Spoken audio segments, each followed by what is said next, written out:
Hermanos, cuando asumí el compromiso delante del Señor de iniciar esta serie de sermones sobre señales proféticas, me sucedió algo similar a lo que me sucedió cuando decidí predicar sobre el libro de Apocalipsis. Sé que es un desafío, son temas complejos y para algunos creyentes un poco más difícil de entender. Esto me lleva a veces, aunque sé que ya voy en el camino de la vejez, a repetir, pero no por eso, porque me estoy poniendo viejo, sino porque quiero cerciorarme, por lo menos, de que en lo más posible ustedes entiendan de qué estoy hablando. Por eso a veces en los sermones repito cosas una y otra vez, y lo hago de manera intencional porque me preocupa que lo entiendan, ¿no? Y el domingo pasado iniciamos un tema sobre la señal profética, la gran tribulación. Comenzamos a hablar de que la gran tribulación era la parte final de los 7 años de tribulación, o lo que la Biblia llama la semana 70 de Daniel, en la profecía de las 70 semanas. Pero específicamente se refiere a los últimos 3 años y medio. Dijimos que los primeros 3 años y medio son dolores de parto. Los segundos 3 años y medio son, dolores de parto. Y los segundos son la gran tribulación. Esa tribulación se va a intensificar y las cosas que sucederán también serán mayores. Lo que marca esa división, hablamos en el sermón anterior, era un suceso que ocurriría en el templo en Jerusalén, y es lo que la Biblia llama la abominación desoladora. Estos son eventos que van a suceder en el futuro, pero si usted hoy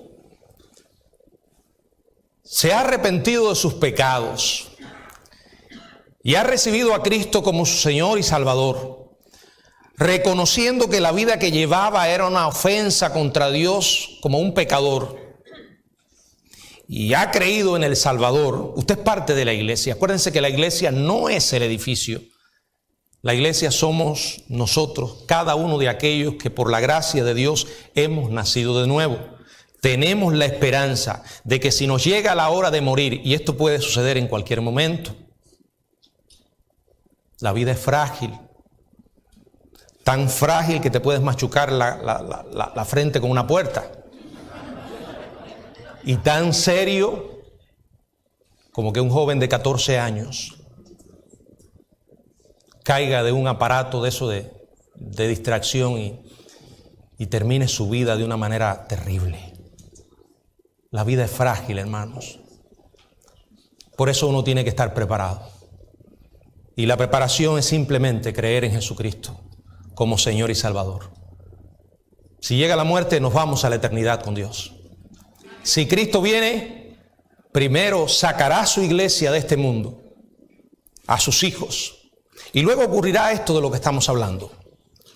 Quiero seguir explicando esto porque algunos dirán, bueno, si la iglesia no va a estar aquí, ¿para qué usted habla de eso?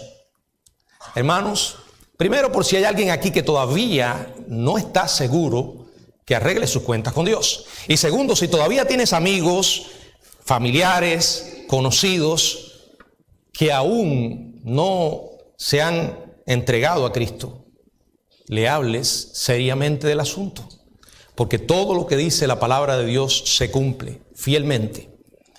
Esta semana comenzará, como dijimos, cuando ya la iglesia no esté, donde se va a levantar un último dictador mundial que, aunque comenzará su gobierno y su tiranía por medio de la demagogia, como suelen hacer los políticos, y discursos llenos de almíbar y tratados de paz, un día va a romper todo eso y va a mostrar su verdadero rostro y va a decir: hasta aquí no hay más Dios ni más religión que mi persona.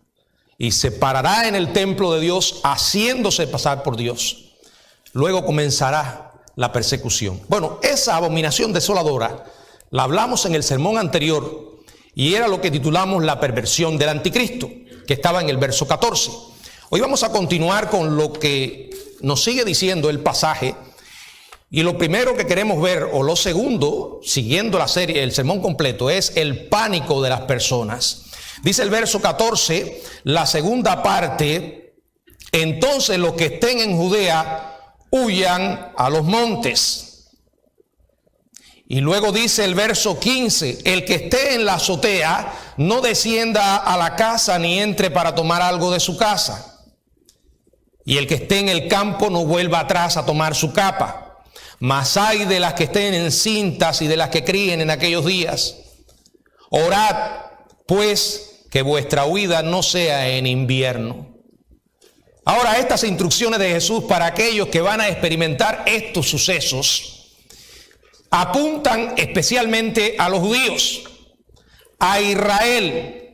Y esta instrucción es simple y clara. Una vez que vean que sucede ese acto abominable en el templo, y dice también, el que lee, entienda, es una alerta, un recordatorio de que esto es un suceso futuro. Y los que estén vivos, que se hayan quedado, ya sea porque rechazaron a Cristo, o porque vivieron una vida engañados, sin haber nacido de nuevo, cuando vean ese acto, el que lee, entiendan. Es el tiempo entonces de huir. Dice, salgan con urgencia.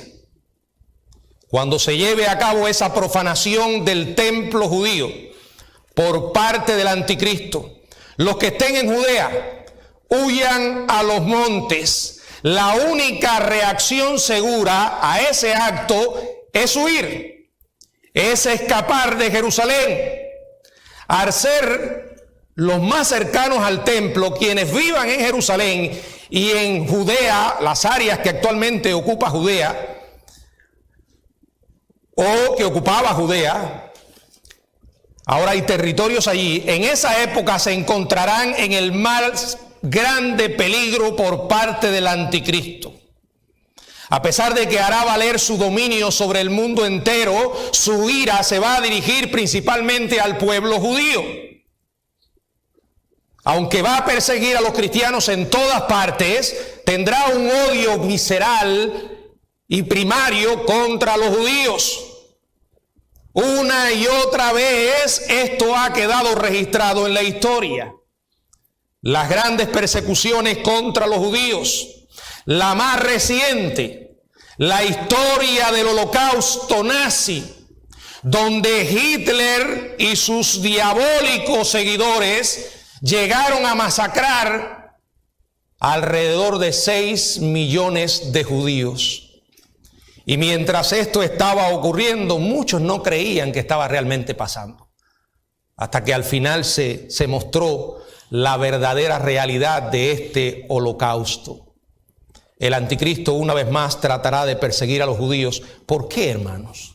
¿Por qué ese odio contra los judíos? Porque el diablo sabe que si él borra a los judíos, si los hace desaparecer, si los lanza al mar como han añorado los terroristas árabes y aquellos que no se muestran como terroristas, pero sí odian a Israel,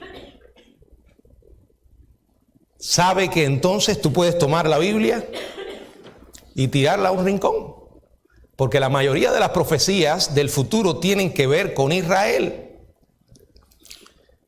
A la luz de esa amenaza, la única esperanza de los que residan en Jerusalén será abandonar la ciudad y esconderse en los montes.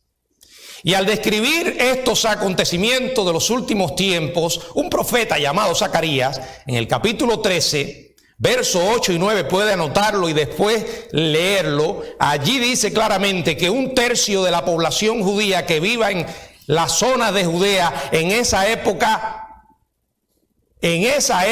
sobrevivirá. Aquellos que logren escapar llegarán a la fe salvadora. Habrán sido refinados por Dios mediante la persecución que el anticristo les va a infligir. Y sigue diciendo, es urgente, no es tiempo para la demora. Cuando una casa está ardiendo, usted no se pone a acomodar los muebles. Escape por su vida. El que esté en la azotea no descienda a la casa ni entre a tomar algo de su casa.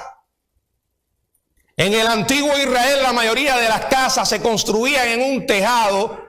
La mayoría de las casas se construían con un tejado plano que actuaba como una especie de terraza exterior, con escaleras que llevaban al exterior de la casa. En las horas de la noche, la gente tenía sus reuniones en sus tejados para refrescarse del día caluroso y disfrutar un clima más fresco.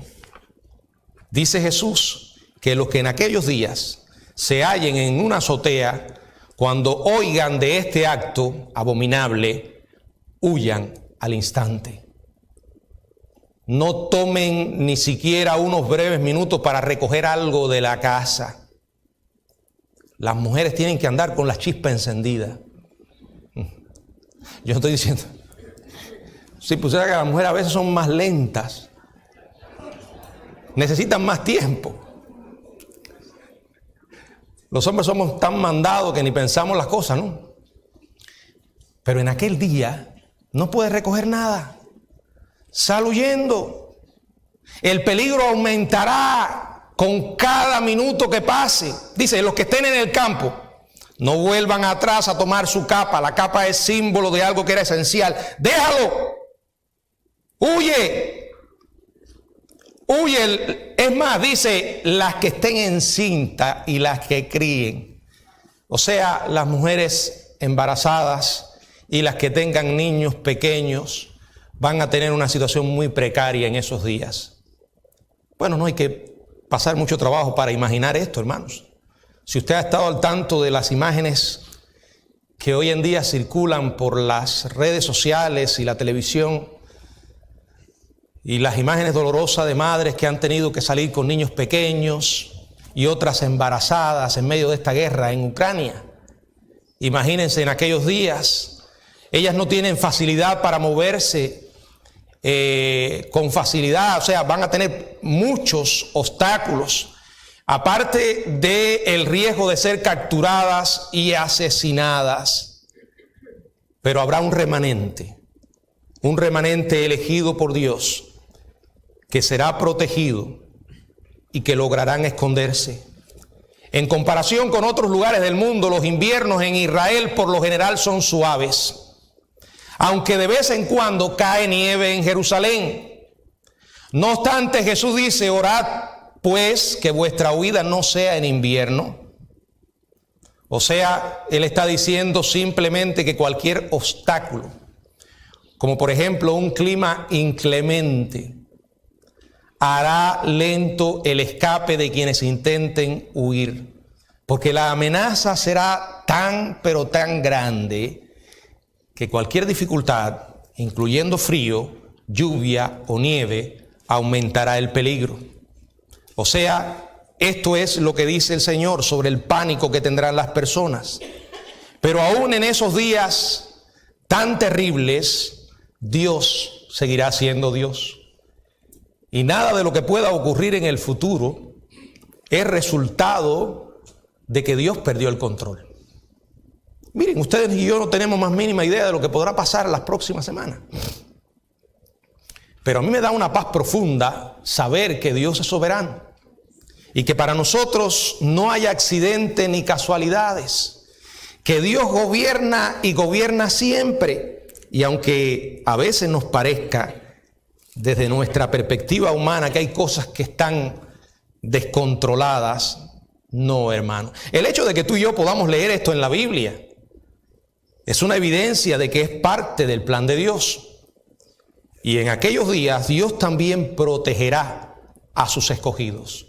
Escogidos es una expresión para referirse en este pasaje a los convertidos durante ese periodo, que serán desde judíos hasta gentiles de cualquier parte de la tierra, porque muchas personas en esos días terribles harán lo que debieron haber hecho antes para no verse en esa situación, pero lo aplazaron, hasta que perdieron la primera oportunidad. Dice el verso 19, porque aquellos días serán de tribulación, preste atención, cual nunca ha habido desde que el principio de la creación que Dios creó. Hasta este tiempo ni la habrá. Y si el Señor no hubiera acortado aquellos días, nadie sería salvo, mas por causa de los escogidos que Él escogió, acortó aquellos días. Entonces, si alguno os dijere, mirad, aquí está el Cristo, o mirad, allí está, no le creáis, porque se levantarán falsos cristos y falsos profetas, y harán señales y prodigios para engañar, si fuere posible, aún a los escogidos. Mas vosotros mirad, os lo he dicho antes. En otras palabras, hijos míos, yo les advertí acerca de esto. La abominación desoladora marcará el punto medio de la tribulación. Es la gran tribulación, según Mateo 24, 21. Será más grave que los primeros 3 años y medio. Y dice, porque aquellos días serán de tribulación. Sí, es cierto que hemos pasado muchas tribulaciones y seguiremos pasando. Pero ninguno de nosotros se ha visto en esa tribulación futura. ¿Y por qué, pastor? Lo sabemos porque nunca ha habido algo así desde el principio de la creación que Dios creó hasta este tiempo, ni lo habrá.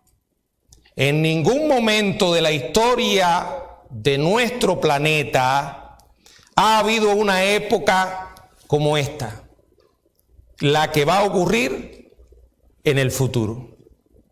Obviamente, esta descripción no se puede aplicar, como algunos insisten, a la destrucción de Jerusalén en el año 70, porque dice que no ha ocurrido, ni habrá. ¿Qué quiere decir?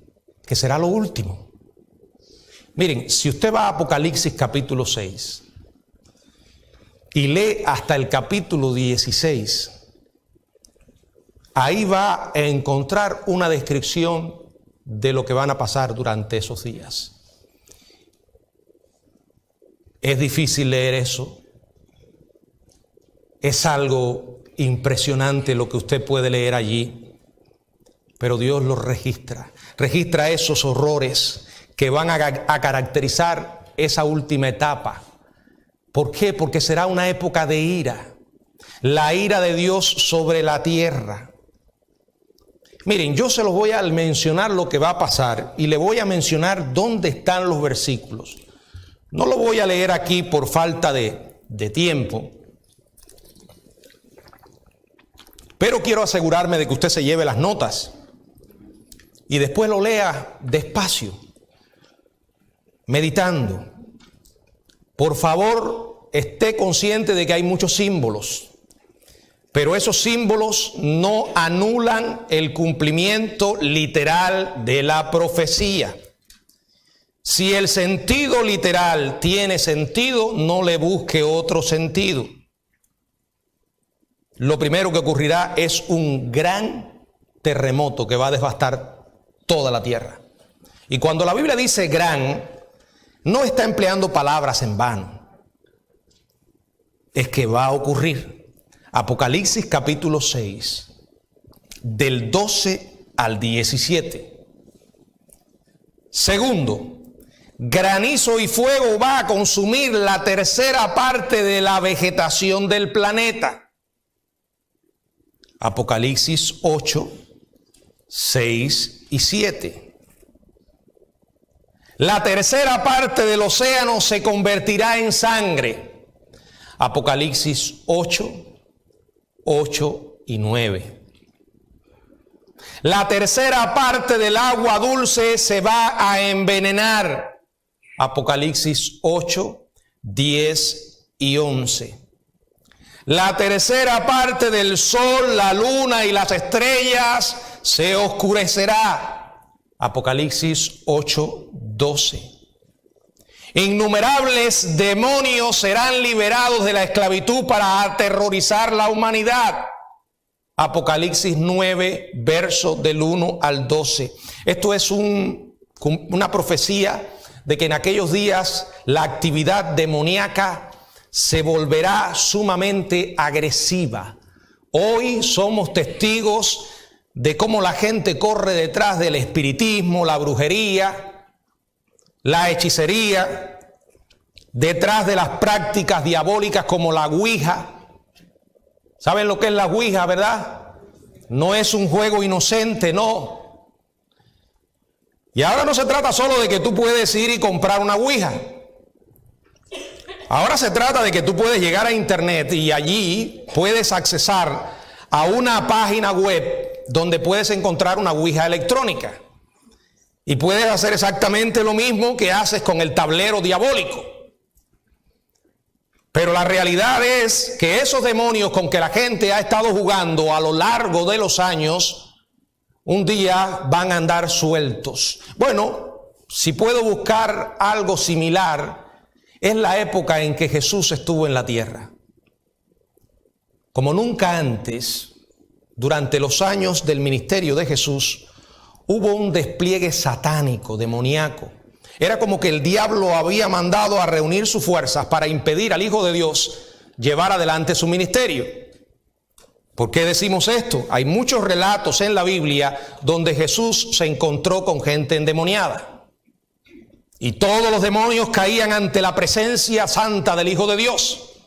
Y decían: ¿has venido antes de tiempo para atormentarnos? Sabemos quién eres, el Santo de Dios. Cuando yo leo esto lo marco. ¿Saben por qué? Porque es el testimonio de los mismos demonios, reconociendo en contra de su voluntad que Jesús es el Mesías, que Jesús es el Santo de Dios. Luego, esa actividad demoníaca disminuyó en fuerza. Pero no significa que hoy no hayan demonios y gente endemoniada. Sí los hay. Lo más parecido que he visto son esas personas que están bajo los efectos de las drogas. Y hay ciertas drogas que dejan a la gente que usted no le encuentra una explicación natural. Hasta las autoridades para someter a esas personas lo pasan duro. Bueno, en aquellos días habrá un despliegue demoníaco increíble. Seguimos, la tercera parte de la población de la tierra morirá. Apocalipsis 9, del 13 al 21. Otro gran terremoto acabará con 7,000 personas. Apocalipsis 11, 13. Llagas incurables ocasionarán gran dolor a la gente. Apocalipsis 16, 12. Todo el mar se convertirá en sangre y todas las criaturas marinas morirán. Apocalipsis 16, 3.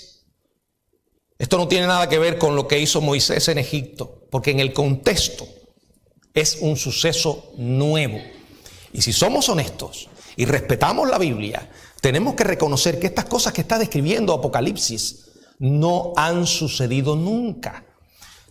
O pensamos que nunca van a suceder, o creemos que van a suceder como Dios dice que va a pasar. Yo creo que la segunda opción es la que tenemos que tener los cristianos. Va a pasar. Hay gente que llega aquí y comienza a divagar porque se resiste a creer que Dios vaya a hacer eso con la tierra. Bueno, si ese análisis es el que alguien tiene, con esa misma lógica equivocada, tiene que llegar y decir, bueno, entonces tampoco el infierno existe. Tampoco habrá un infierno eterno. De hecho, he conocido a gente que dice eso. No, es que Dios es tan bueno.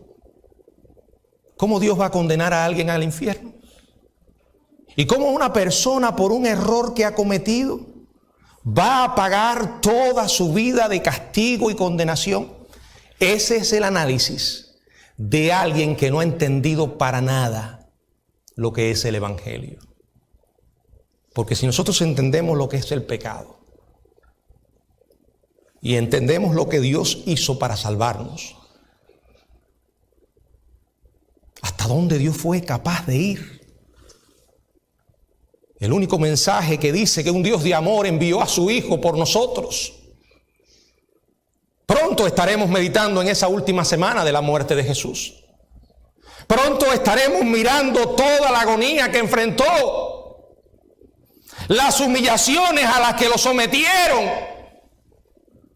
Y cuando uno piensa, ese era el Hijo de Dios, y aquella turba frenética y diabólica eran enemigos de Dios, seres pecadores, muy religiosos. Sí, muy religiosos, conocían la ley, todas las reglas, hablaban de Dios, pero no lo conocían. Por eso el Señor dice, este pueblo de labios me honra, pero su corazón está lejos de mí. Ellos llevaron a Jesús a la cruz, ellos le hicieron morir. Yo leo eso y digo, ¿cómo Dios fue capaz de ir tan lejos? Si Dios fue capaz de ir tan lejos para salvarnos, ¿no tiene Él todo el derecho de condenar a aquellos que aún después de conocer esta verdad la desprecian? Entonces, cuando uno medita en eso, comienza a tener sentido el infierno. Y dice, sí, Dios es un Dios de amor y hizo lo máximo para salvarnos. Envió a su Hijo. Pero si aún después de eso la gente lo desprecia, lo rechaza, se burla de Jesús, como han hecho a lo largo de la historia, gente blasfema, películas depravadas donde ponen a Jesús como un pervertido y sus discípulos también. Se gastan millones en esa basura y la gente la ve y se deleita. Mi pregunta es, ¿aún así Dios es injusto en condenar a alguien? No, la gente va al infierno porque lo decidió, porque no quiere vivir cerca de Dios, aborrece a Dios y todo lo que Dios representa. Bueno, esto que yo les estoy leyendo es una especie de infierno en la tierra.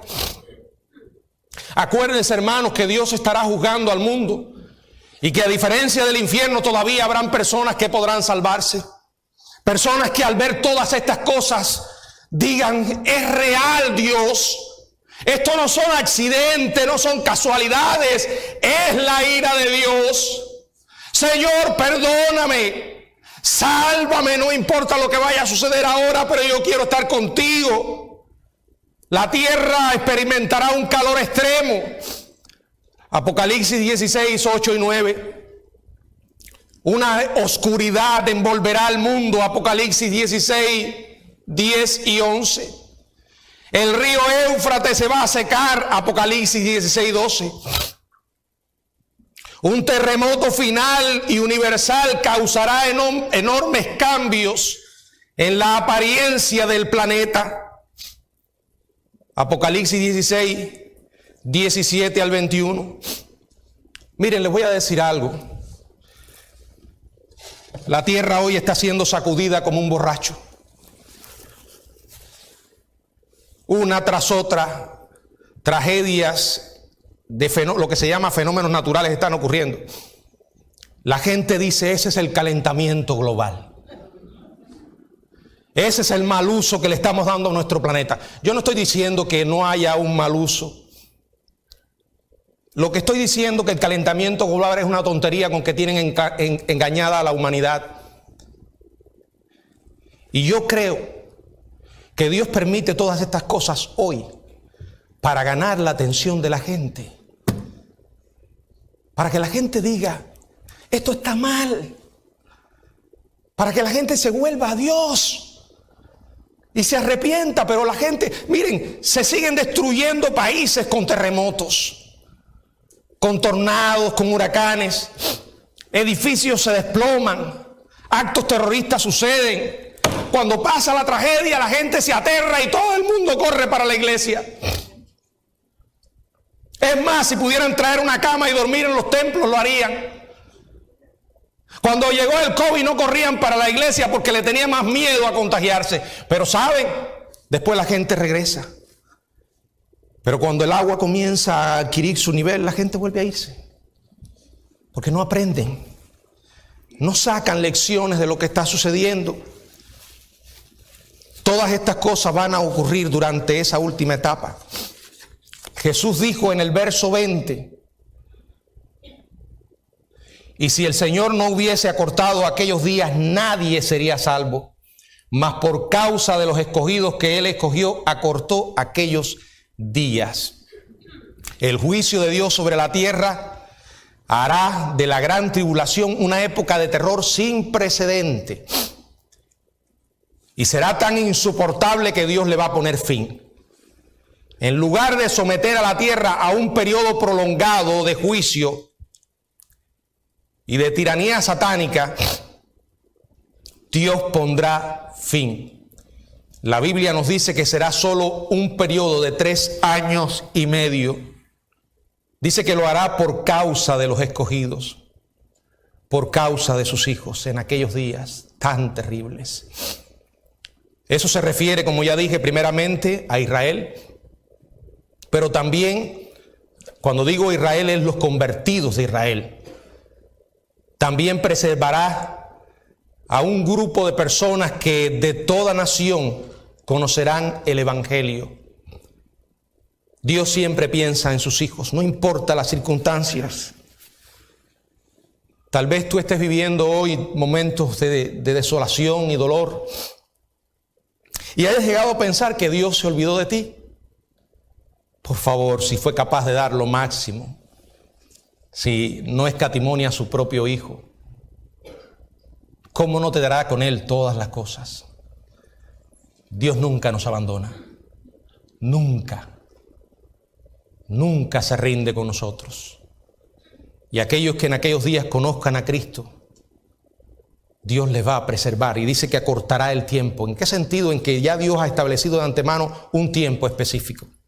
Pero Él advierte que aún en medio de todo eso y en medio de tantas personas buscando a Cristo, el diablo seguirá insistiendo en pervertir el Evangelio. Entonces, si alguno dijere, mirad, aquí está el Cristo, o mirad, allí está, no le creáis. Se levantarán falsos cristos y falsos profetas. Debido a todo este caos, algunos aprovecharán las oportunidades para engañar a la gente. De hecho, llegarán a ser señales y prodigios. Y dice que esto tendrá un objetivo. ¿Cuál? Engañar a los escogidos. Pero la pregunta es, ¿podrán ser engañados los que en esos días se conviertan? No. La implicación del versículo es que no. Fíjense que 3 palabras ponen todo en el lugar correcto. Porque se levantarán falsos cristos y falsos profetas, y harán señales y prodigios para engañar. Querrán engañar. Pero dice, si fuese posible. La implicación es que no es posible. Como hoy no es posible que un verdadero hijo de Dios sea engañado, en aquellos días un verdadero hijo de Dios tampoco será engañado. Un verdadero hijo de Dios puede tener sus preguntas y atravesar por un periodo de confusión, pero va a regresar a la senda. Dios aclarará su mente. Por eso es importante que te alimentes todos los días de la palabra de Dios, que perseveres. Pero aún así, hoy permanecemos en la senda por Él. Y en aquellos días, los que tengan esta experiencia permanecerán en la senda por Él. ¿Por qué, pastor? Porque eso es lo que Él dijo. En Juan capítulo 10, verso 28 y 29, dijo el Señor, mis ovejas oyen mi voz. Juan 10, 27 dice, mis ovejas oyen mi voz y yo las conozco y me siguen. Primero, ¿eres tú una oveja? ¿Cómo yo puedo saber si yo soy una oveja? Que oyes la voz del pastor. Pero pastor, a mí Jesús no me habla al oído, a mí tampoco.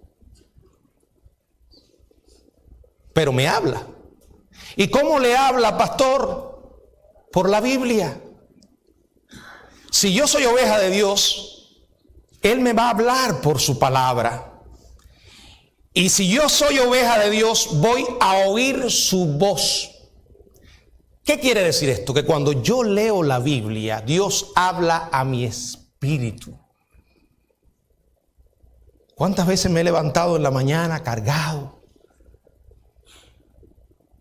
sin haber podido dormir la noche anterior por las preocupaciones, con deseos de no poner los pies en la tierra?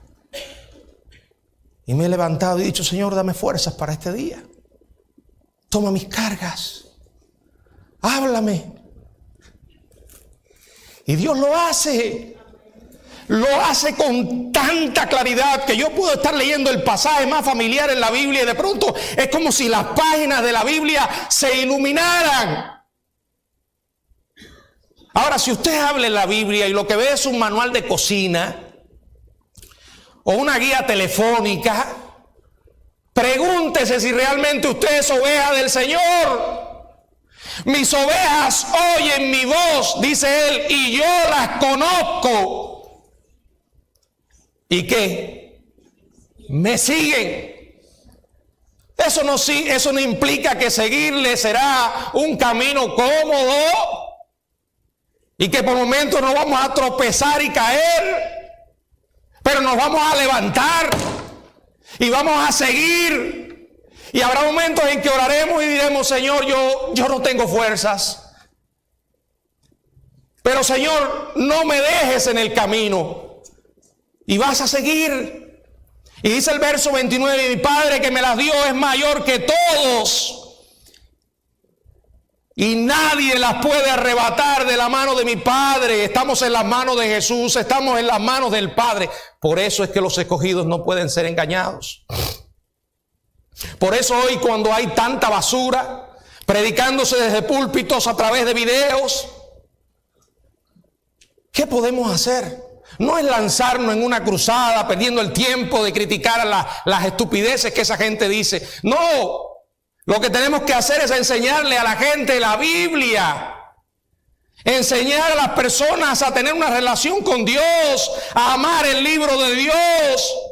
Y créanme, hermanos, nunca van a perder el rumbo. Jamás. En aquellos días los escogidos serán protegidos por Dios. Hay varios pasajes más. Romanos capítulo 8, del 30 al 39, porque nada. Allí Pablo se pone a mirar a ver si había algo en el presente, en el futuro, arriba, abajo, que pudiera separarle del amor de Dios, y dice que no lo pudo encontrar. Miren, algunos puede que estén mirando Marcos y digan: pastor, pero eso es entonces solo para los días futuros. Bueno, tiene una sola interpretación. La correcta es esa, pero no descarta distintas aplicaciones, como para decir también nosotros podemos aplicar esto a nosotros. Cuando miramos que van a haber falsos cristos y que van a haber, en el presente los hay, gente que hace milagros en nombre de Dios, en lugares parecidos más a un circo que a una iglesia. Usted ve todo tipo de payasada y ve ahí personas que supuestamente Dios sanó, gente que llevan en silla de ruedas, otros que tienen otros problemas. Ni por un momento dejo de creer en el poder de Dios, ni por un momento dejo de pensar que Dios no haga milagros o sane. Pero me cuesta creer que en esos ambientes de payasadas esté realmente Dios. Usted puede pedir las oraciones de sus hermanos, pedir a un pastor que ore por usted, pero eso no dice que ese pastor o ese sanador tiene el monopolio de la verdad. Si usted tiene una carga, una enfermedad, Dios te oye. Clama a Él con fe y verás su mano poderosa en tu vida. Hemos visto los milagros de Dios.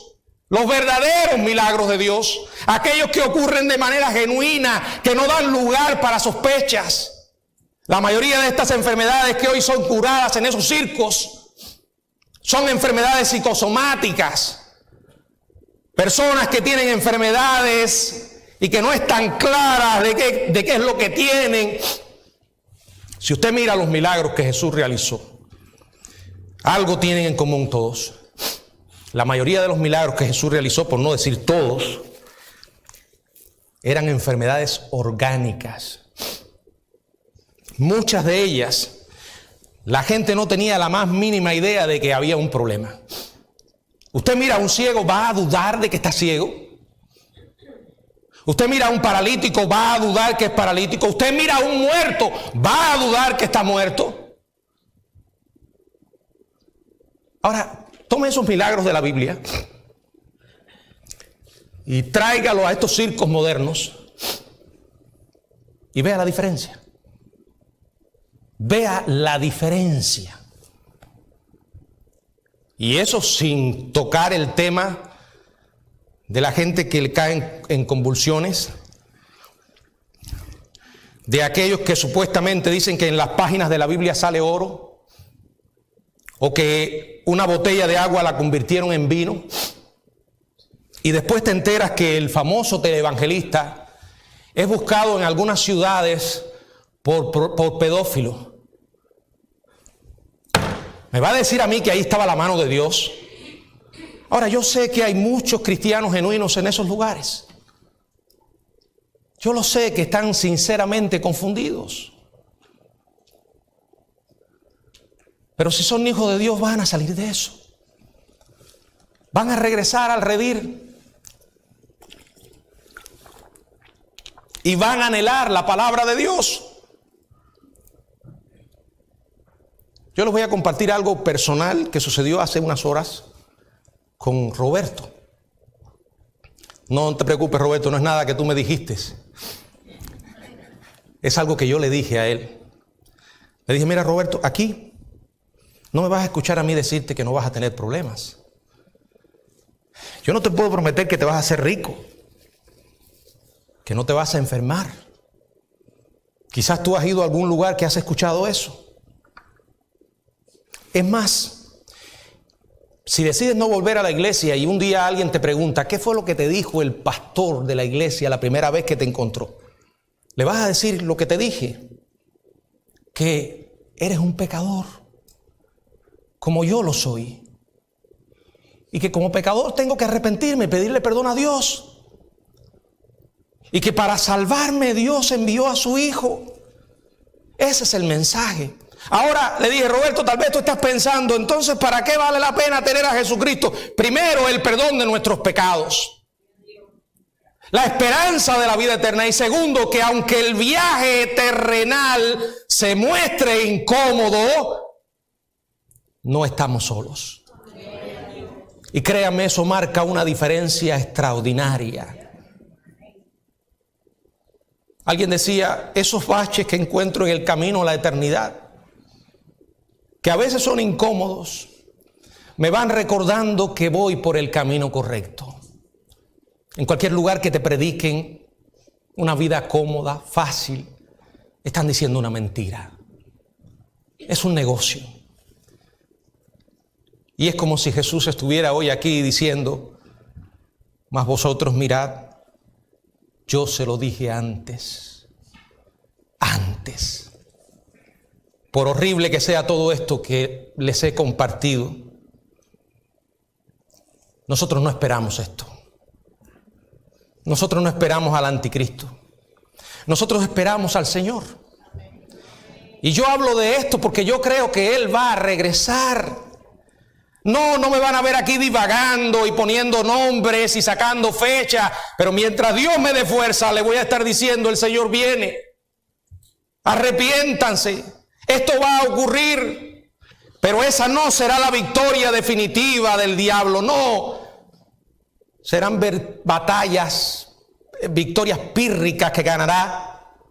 El vencedor es el Señor. Él vendrá primero por la iglesia y nos sacará de este mundo, de la misma manera que cuando un presidente conoce, porque el servicio de la inteligencia le informó que en una nación va a ocurrir un ataque, va a producirse una guerra. ¿Qué hace el presidente? Saca a los embajadores, a todas las personas que están allí de la nación. El Señor saca a su iglesia antes que ocurra la batalla de Dios contra el mundo. Ocurrirá con toda seguridad. ¿Dónde estaremos nosotros? En el cielo. Pero después dice la Biblia que vamos a regresar con Él. Apocalipsis capítulo 19 del 11 al 21. Y dice la Biblia que entonces, en el libro de Apocalipsis, quiero leerles estas gloriosas palabras. Apocalipsis capítulo 20, verso 4. Y vi tronos, y se sentaron sobre ellos los que recibieron facultad de juzgar. Y vi las almas de los decapitados por causa del testimonio de Jesús y por la palabra de Dios, los que no habían adorado a la bestia ni a su imagen, y que no recibieron la marca en su frente ni en sus manos, y vivieron y reinaron con Cristo 1000 años. Pero dice el verso 6, bienaventurado y santo el que tiene parte en la primera resurrección. La segunda muerte no tiene potestad sobre ellos, sino que serán sacerdotes de Dios y de Cristo y reinarán con Él 1000 años. Si Cristo es tu Salvador hoy, estás disfrutando de una relación única. Vives lo que Dios te dé por su gracia. Si Cristo viene mientras estás vivo, te vas con Él. Lo dice la Biblia. Y créanme, hermanos, lo he buscado 1000 veces y siempre llego a la misma conclusión. Esto va a pasar de esta manera. En otras palabras, los cristianos no tenemos manera de perder. No tenemos manera de perder porque estamos con el vencedor. Mi pregunta para ti es, ¿estás tú con el vencedor?